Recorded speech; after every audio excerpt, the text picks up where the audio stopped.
So hey everybody, this Wild Thing Live and in your face, and I want to go over something that's very important in bass fishing that people mess up all the time, and that is buying a rod and reel because it looks cool.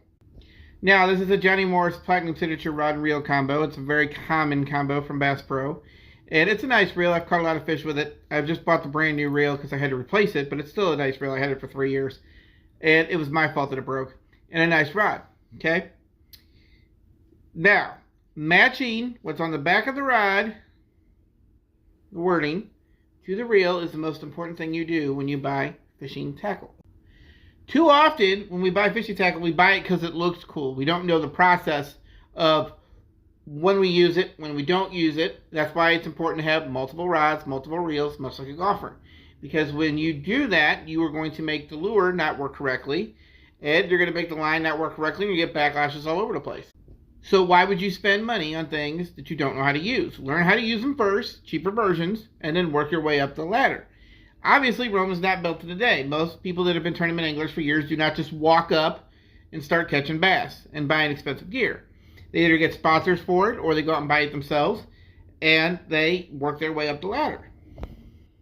And this goes even if you just fish once in a while and want to have cool things. Yeah, it's cool if you want to have cool things, but if you don't know how to use it correctly, why waste the money?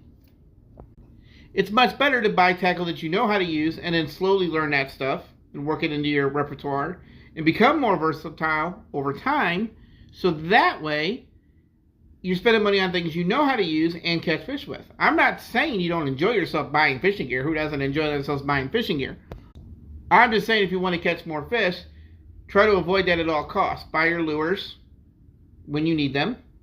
Buy your rods and reels when you need them. Maybe a couple extras on the side, not looking the other way.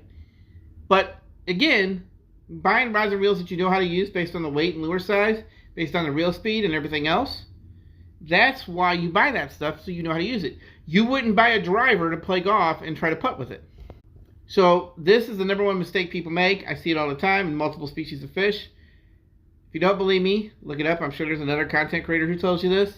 As always, this is Wild Thing Live and out your face.